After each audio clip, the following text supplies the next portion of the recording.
What's going on, everybody? You have Tone here, and I'm here bringing you guys my team builder and battle for week 1 of season number 7 of the CPC, where this week we are kicking off the season taking on the Rhine Valley Guardians, coached by Johnny, better known as Risepool in the Draft League community. I'll leave his links and stuff in the description down below as always. And if you guys missed my draft recap, I'll also leave a link to that in the description as well. So we're kicking off the season playing against a very strong opponent in Risepool. I do have some history, but this is actually the first time I'm playing him in an official draft league battle, and more or less he is a very, very potent and a very, very solid battler in his own right. He won the CPC back in season number 5. More impressively is the fact that he beat Gypsy King in the finals, who is better known as like the best draft league player in existence, hands down actually. So just getting that out of the way, that's an amazing accomplishment, and he's a formidable battler in his own right. So you see the matchup on the right side of your screen. You see my team on the top being the Garchomp, Ferrothorn, Thundurus, Therian, Necrozma, Alolan Ninetales, Drapion, Terrakion, Piloswine, Chandelure, and Mega Pidgeot, with my Z-move users being Garchomp and Drapion. And you see my opponent Risepool, his team consisting of the Mew, Tyranitar Superior, Gardevoir, Cobalion, Talonflame, Diggersby, Escavalier, Stunfisk, Roselia, Hitmonchan, and Mega Gyarados, and his Z-move users are Cobalion and Talonflame. So, just looking at the matchup, I'm not gonna lie, the matchup, it sort of looks even on paper. Like, just from looking at it from a matchup standpoint, there are some things that can threaten him off from an offensive standpoint. At the same time, of course, the same thing is true vice versa. But the main problem in this matchup, and for my sake at the very least, is the fact that most of my defense, mainly my bulk, particularly stuff like Ferrothorn and Piloswine, are subject to is mostly subjected to taunt and burns. So something like Stallbreaker Mew, like Taunt Roost, will definitely be a major hindrance in this matchup.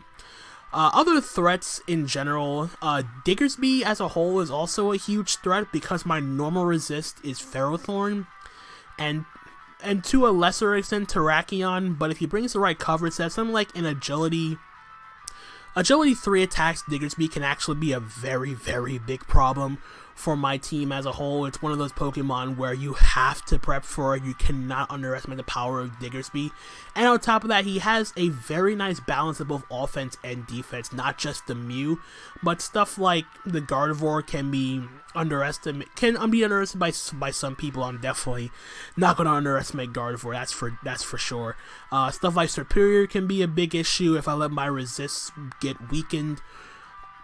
And there were some Pokemon that I really wanted to bring in this matchup, but I couldn't due to some certain Pokemon. Like, you see the 6 Pokemon that I am bringing, but the ones I really wanted to bring, stuff like the Chandelure, I really wanted to bring in this matchup because it really did have a decent matchup going into this game. But the problem is the fact that he did have that Tyranitar, and while I did have stuff on my team, like actually everything on the team I brought to this battle has coverage to deal with Tyranitar, and Chandelure does make a good check for something like Superior, I couldn't really think of something that I could get rid of on this team and replace with either Chandelure or even Mega Pidgeot for that matter, because of the fact that his flying resist between the Tyranitar is the Stunfisk, and quite frankly, I could have tried to fit both of them in, but I just felt like I went with my gut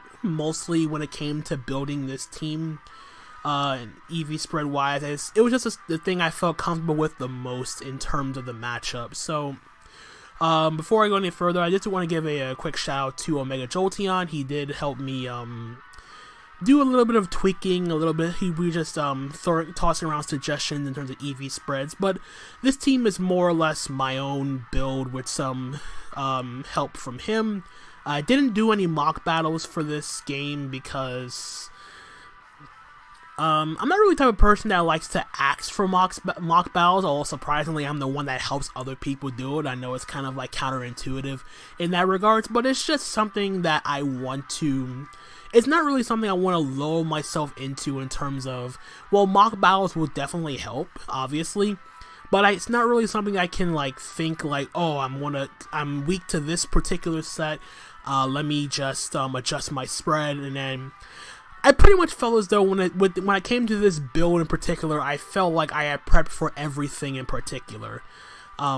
So let's just jump right into the team and just explain my thought process going into this matchup. So first and foremost, first Pokemon you see here, we have our Ferrothorn with the Occaberry, with Spikes, Leech Seed, Power Whip, and Thunder Wave. So the main idea with Ferrothorn here is to try to cripple something with Thunder Wave. Like normally, when Ferrothorn comes in...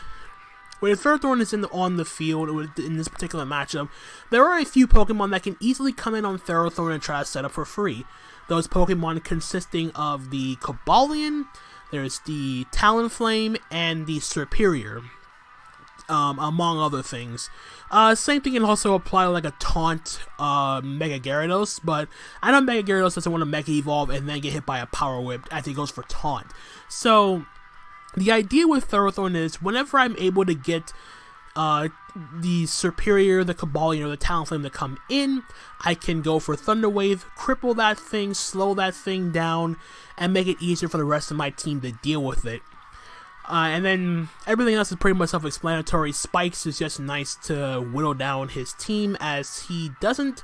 His only immunity to Spikes is the Talonflame. And trying to get chip damage on everything is extremely, extremely nice. And Leech Seed is just there for spammable recovery, as always. And then Power Whip is really the only move I needed. I don't hit things like Cobalion or Talonflame super effectively, but it's not like Ferrothorn's designed to stay in on those threats anyway. And then Occaberry is just on my Ferrothorn, so I can live stuff like Flare Blitz from Talonflame. I can take like Fire Punch or Fire Blast from Tyranitar, any fire coverage from Mew, Hidden Power Fire from Serperior, regular Gardevoir, excuse me. Stuff like that. So, as for my investment, we have max HP, 104 defense, and 152 special defense with a impish nature. The HP and the defense investment allows my Ferrothorn to live a Z-close combat from a Cobalion after Stealth Rock, and the rest is just thrown in the special defense to better take on hits from his special attackers. Mainly, it also doubles as a check to Gardevoir if he decides to bring it, but I'm not going to try to go hard Gardevoir, as you'll see by the rest of my team. So next up is my Necrozma with leftovers with Substitute, Calm Mind, Photon Geyser, and Signal Beam.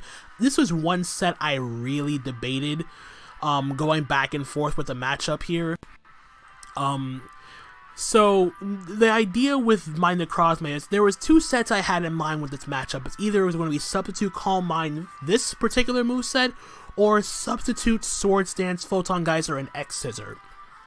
The idea being to set up on something more passive, something that Necrozma can force out. Try to set up on something like Stunfisk, something like Rosalvia or Hitmonchan, if he decides to bring those things. And then if I'm able to set up, I can get off a huge amount of damage to everything on his team. Like, his only resistance to Psychic plus Bug is the Escavalier.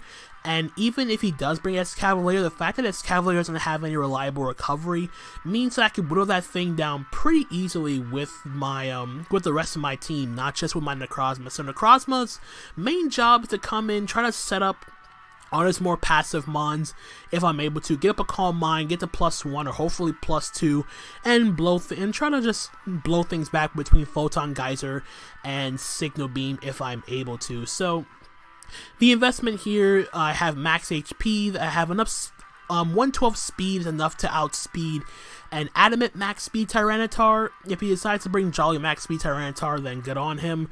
The 64 special defense EVs allows my Necrozmas to never have a sub broken by Stunfisk, unless he's packing like Thunderbolt, but normally Stunfisk is is mainly Discharge for the extra paralysis, so I can avoid having my sub broken by a Stunfisk Earth Power, and if I'm able to avoid that, I can get up to essentially +2 if I predict correctly, and just start blowing things back between Photon Geyser and Signal Beam, and just threw the rest into special attack with a modest nature to boost the power of Photon Geyser and Signal Beam.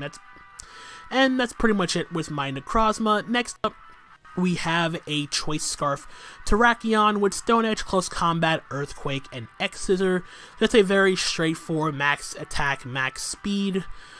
This allows me to speed tie with potential Choice Scarf Cobalion. Not saying it's going to come, but it does allow me to outspeed stuff like the Superior, stuff like Talonflame if I'm able to get any damage on it to negate Gale Wings, and other potential offensive threats to my team. So this is pretty much the cleaner, the revenge killer, the everything in one. This is just a very straightforward Scarf Terrakion set. Again, nothing real fancy about this. It's just my way of just making sure something like a +1 Mega Gyarados does not win in the late game if I'm trying to prevent that. Obviously, it also prevents, like I said, some like SD Talonflame or like Tyranitar if you want to set up to, if he brings like a Dragon Dance set, prevents that from cleaning my team in the late game. So just a very straightforward, nothing much else to say about Terrakion. Just comes in,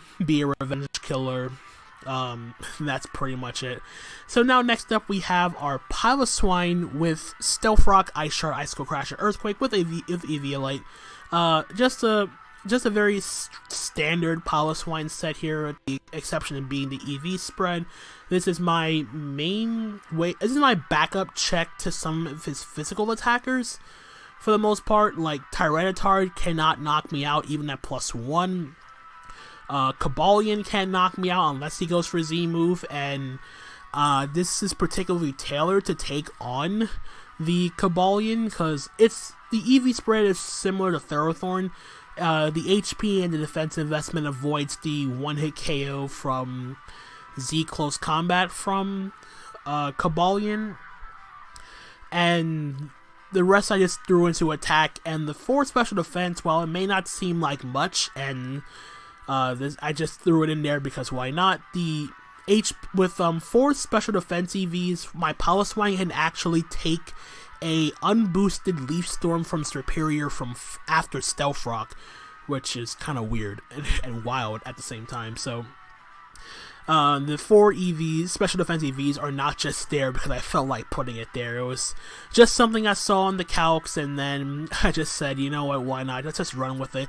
And the rest I just threw into attack to boost the power of its moves. It's just a very straightforward Stealth Rocker. I think that's the main issue, is just trying to pick my spot on when to get my rocks up in this game. So, next up we have our Garchomp here with Dragonium Z, Swords Dance, Dragon Claw, Earthquake, and Outrage with a very, very bulky spread. So the fact that I have rocks on my Piloswine means I can free up my Garchomp to be this particular set here. And I was debating the EV spread for a bit, but then looking at his speed tiers, there was literally no reason for Risepool to try to run like a max speed timid Mew in this matchup, because it would make more sense for the Mew to be run more defensive, to check stuff like, to better take on stuff like Terrakion. And just looking at his speed tiers, the next fastest Pokemon after Mew was Mega Gyarados at 81. So I decided that instead of trying to force the issue with Garchomp being like an offensive set with enough speed for a timid max speed Mew, which doesn't make any sense, I instead decided to, this is a bit of speed creep. So Jolly max speed Mega Gyarados hits 287, so normally I would hit 288 speed. So if his Mew is speed creeping my Garchomp, speed creeping max speed Mega Gyarados, I would speed creep the speed creep. So that's pretty much the idea behind my speed investment here, just speed creeping the speed creep. And the HP and the special defense investment allows my Garchomp to take a Moonblast from a timid Choice Scarf Gardevoir after Rocks. So as I mentioned before, this is one of the reasons why I don't just have Ferrothorn as a Gardevoir check. If he decides to lock himself into Hidden Power Fire, I have this Garchomp, and if he decides to lock himself into Moonblast, I still have Ferrothorn to check the Gardevoir. So that's pretty much the idea behind this set. As for the moveset, it's just very straightforward Dual Stab. Again, I don't need any extra coverage for Garchomp. Like, Dragon plus Ground hits his entire team neutrally. There was no need for me to run a coverage move like Fire Fang did as Escavalier, because a +2 Earthquake would still do a lot to Escavalier, like a ton of damage. And there's literally no reason for him to try to stay in. With Escavalier, he can get some soft check. He can check my Garchomp with Superior, but at the same time, if he loses his Gardevoir early on, then he doesn't really have a switch in for Dragonium Z at all on his team. So that's pretty much the basis behind that set, and then I just threw the rest into attack with an Adamant Nature to add some more pop to my Garchomp's attacks. And then lastly, we have an Assault Vest Thunderous Therian with Thunderbolt, Superpower, U-Turn, and Sludge Bomb with 64 attack, 236 special attack, 208 speed with a mild nature. So this is hitting the same speed as Garchomp, which is just outspeeding Mew creeping, Pokemon creeping max speed Mega Gyarados. So the idea with Thunderous Therian in this last spot is I didn't really have a solid switch into Superior. I had no real way of just directly switching to it and preventing from just spamming Leaf Storm for free. And I figured that Thunderous Therian was my best bet because it was the only thing on my team that can switch into a Leaf Storm and then threaten it super effectively. Well, I have Mega Pidgeot, yes, but at the same time, I felt like Mega Pidgeot kinda had a rough matchup, but you'll see what happens in the battle. But regardless, this gives me... I think the other reason why I went Mega Pidgeot, I didn't go Mega Pidgeot in this last slot here, because other than... Thundurus also gives me the ability to run another item other than Mega Stone, and on top of that, it has something to hit the Tyranitar super effectively, being Superpower. The 64, which is what the attack investments for, 64 attack EVs in allows my Thunderous Therian to knock out a max HP, no defense, non-Choppleberry Tyranitar with Superpower, and the rest I just threw into special attack to boost the power of Thunderbolt and Sludge Bomb, which allows me to prevent Superior from just freely going for like Substitute or whatnot. This can't do much to Stunfisk. I could run Hidden Power Ice, yes, but at the same time, if he does go Stunfisk on my Thundurus and I get off a Sludge Bomb Poison, I still get something out of that exchange instead of clicking Hidden Power Ice. And on top of that, if he goes Hard Tyranitar and gets a Sludge Bomb Poison on that works out as well. So that's pretty much the hindsight behind what I brought in this game with this Thunderous Therian that just decided to words. So this, like I said, this is just my dedicated response to his Superior or most of his special attackers in general. So that is the team builder. This went on a little bit longer than I had hoped, but it's the first week. I want to get off to a good start, more or less. So without further ado, that's the team builder, and let's just switch right on over to the battle. Alright guys, so here we are with the battle for week 1 of the CPC, and you see his team consisting of the Superior, Mew, Talonflame, Gardevoir, Cobalion, and the Tyranitar. So first and foremost, he did not bring Diggersby, so that is one huge threat. I didn't really have a good response to Diggersby on this team. Like, I had stuff that could check it offensively, but switching into a Diggersby was not easy at all when it came to building this team, and I'm really, really happy to not see Diggersby on his team. But he did bring most of the threats I did expect. He brought the Tyranitar, he brought the Cobalion, the Talonflame, the Mew, the Superior, like the whole 9 yards. Actually, this was kind of more or less what I was expecting, to be perfectly honest. Maybe Mega Gyarados could be put somewhere on the team, like maybe over like Cabalion or something, or he could have been sorry about that. It could have been a little bit more risky with Tyranitar, but at the same time, he did play it safe, considering that Chandelure would just spam Shadow Ball if he did not bring Tyranitar on his team. Although he could have went hard superior and hope for a special defense raise, so there is that to consider. But in any case, just looking at the matchup, I figured my best lead in this game would be my I figured my best overall lead would be my Thundurus, and the reason being is it pretty much checks most of what his team has. If you lead off with Superior, then I get off a free Sludge Bomb, or I get off some momentum with U-Turn. If he leads off with Mew, I can get some damage off with Thunderbolt. If he leads off with Talonflame, I scare it out. If he leads off with Gardevoir, I can U-Turn. I can go for Sludge Bomb, not on U-Turn.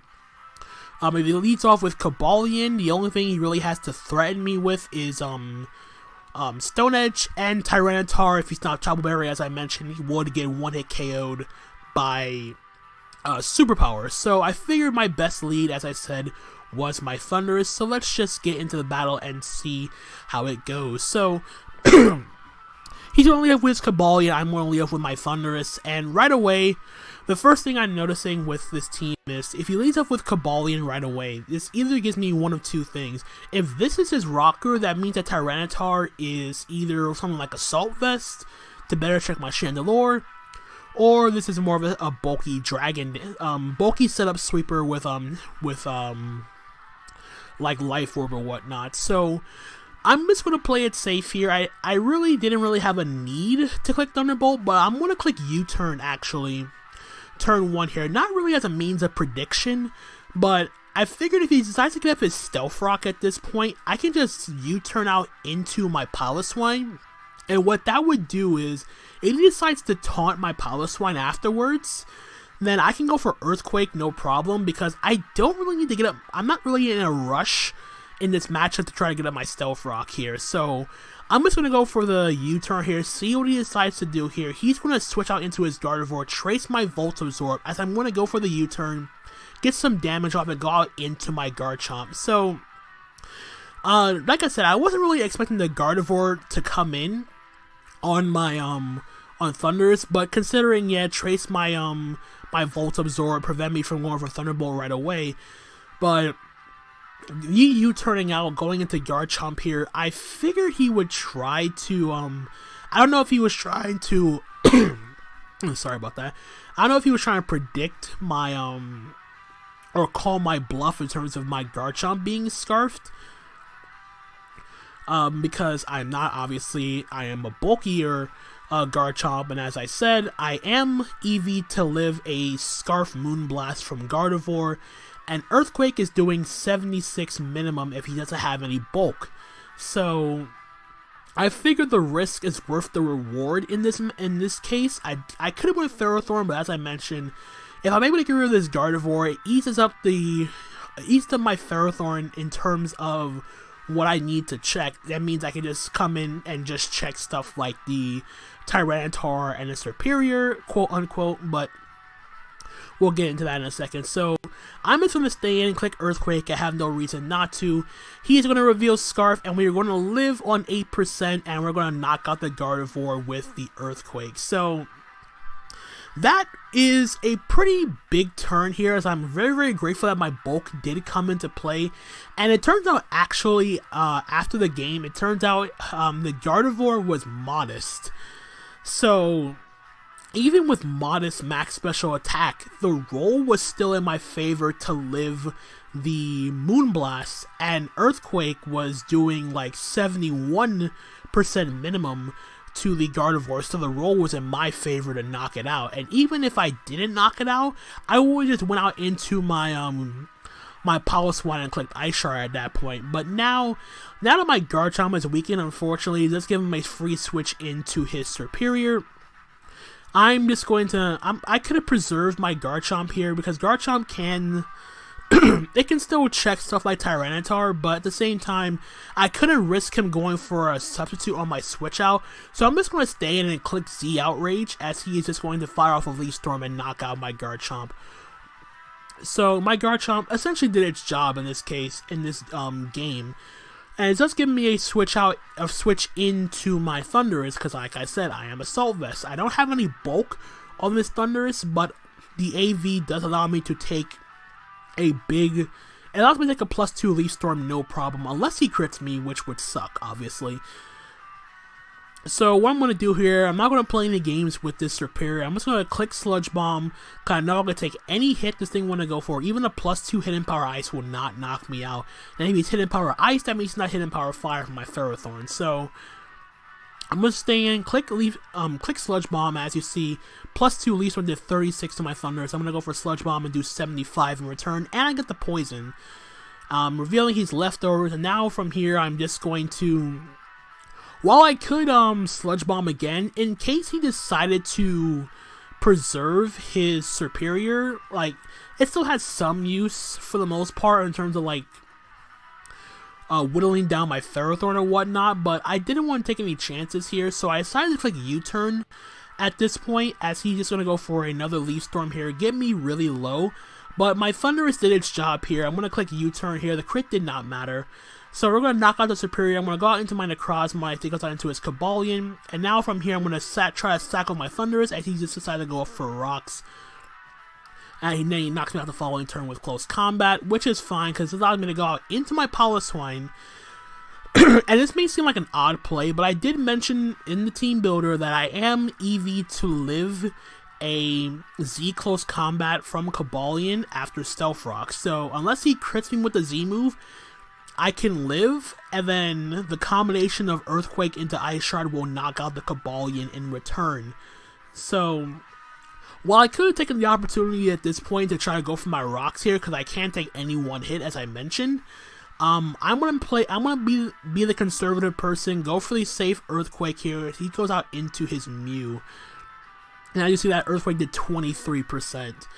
And I don't see an item on this Mew. I was assuming it would be Leftovers. I don't remember what he told me what his item was. I think it was like Cobra Berry, I'm not sure.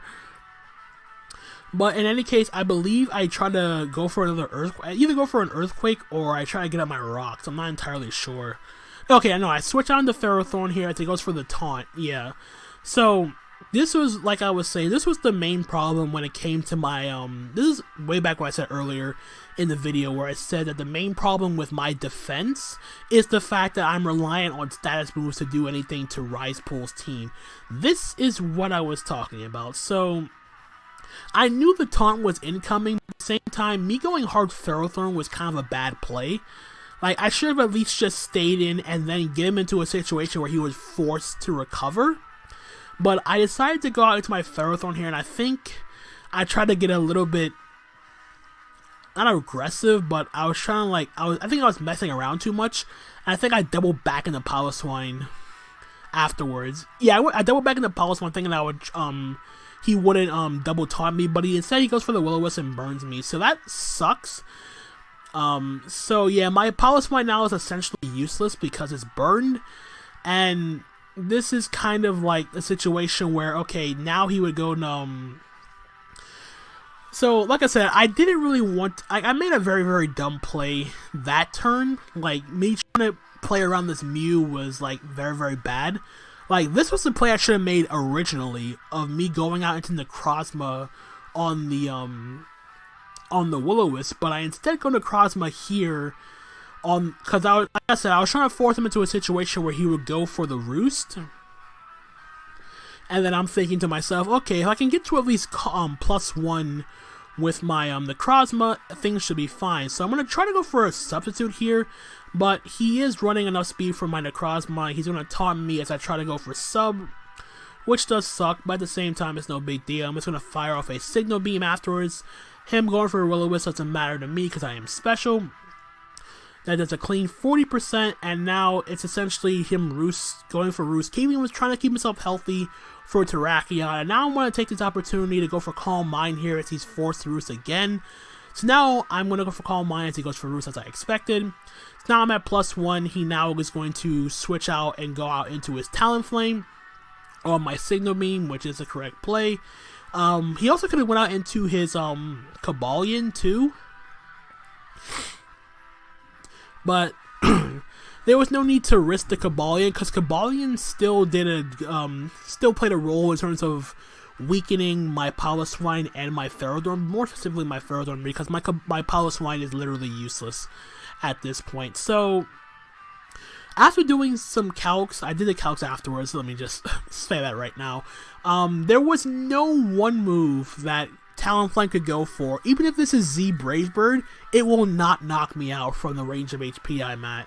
So I have no reason not to play Photon Geyser here, because I know for a fact that Tyranitar, he wouldn't try to go hard Tyranitar in case I would like try to overpredict or whatnot. So I'm just gonna go for the safe Photon Geyser. I'm at +1. I don't need to risk any.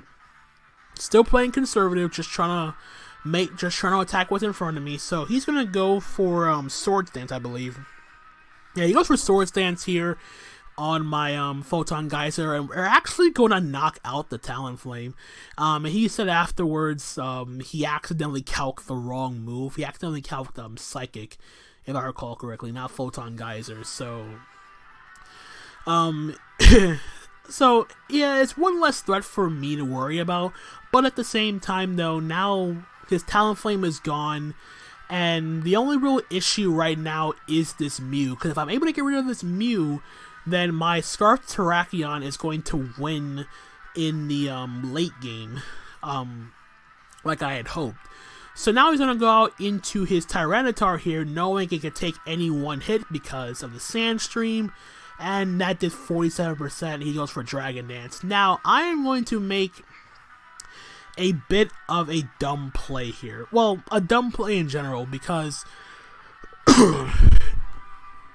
this Tyranitar just revealed Dragon Dance.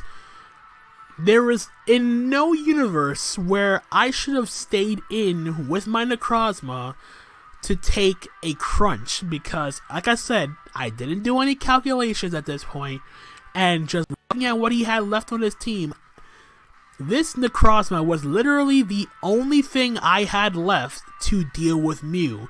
If I lose my Necrozma, I lose to Mew. But, like an idiot, I stayed in thinking I would live the crunch at +1, and sure enough, as it reveals leftovers, and sure enough, I don't live. So yeah, I just lost my Necrozma, and this essentially means I lost the game right here. Because like I said, Necrozma was the only thing I had left to deal with Mew. The Mew already revealed Taunt, Roost, and Will-O-Wisp. I don't know what his fourth move is. I'm assuming it's Psychic, or some move in general to hit my Drapion. Nothing else coming off the top of my head right now, but yeah, that was a really dumb play. The play I should have made, well, actually he forced me into a kind of a 50-50, where I could have went hard Terrakion on that turn. He went for Crunch. But the thing is, if I went Terrakion, I'm at +1. The issue is the Mew, because the Mew is at full. +1, the only way I would knock out Mew with Stone Edge is if I Stone Edge, I connect, and then I would have to crit the next Stone Edge, and then even if I got rid of the Mew, obviously I would have won the game with Terrakion, but the fact that I sacked off my Necrozma means I lost to Mew regardless of how the rest of this game goes. So yeah, this was just me blanking out towards the end game where I needed my Necrozma for the Mew. So at this point, I'm like, okay, I know I lost the game. The best thing I could do right now is at least get the differential down as much as I possibly can here. So I'm going to go on to my Ferrothorn here. If he's packing Fire Punch, I do have the Aqua Berry. I'm going to go for Power Whip. He has the Fire Punch. We go for a Power Whip. We connect. Down goes to Tyranitar. The crit, I don't know if it mattered. Not sure. But now he's going to go into his Cabalion here. He's going to go out with a close combat, take out my my Ferrothorn, and then I got into my Terrakion here. And I kind of make a dumb play. Like, I knew the Mew won.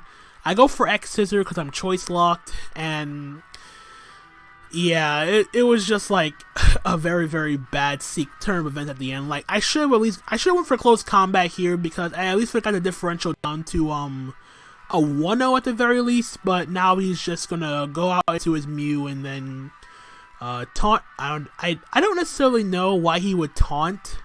Like, he had no reason to taunt in that situation. Like, I wasn't going to go for rocks. Like, it's not like the rocks, like, me going for rocks that turn matters. He reveals his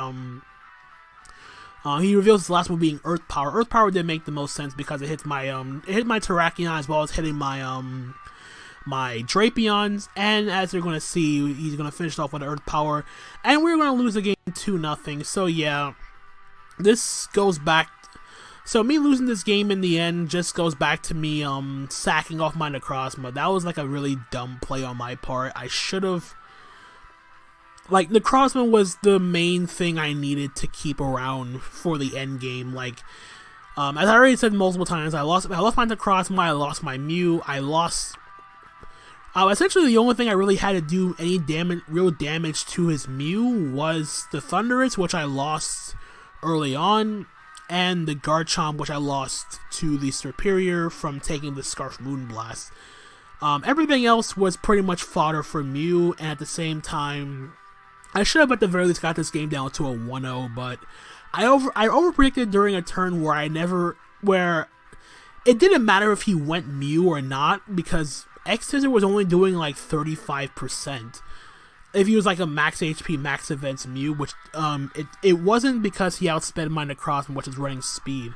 So yeah, this was not the way I wanted to start the game this season, but this is just more or less me trying. This is just me trying to see the. Me not seeing the end game. It was pretty much what cost me.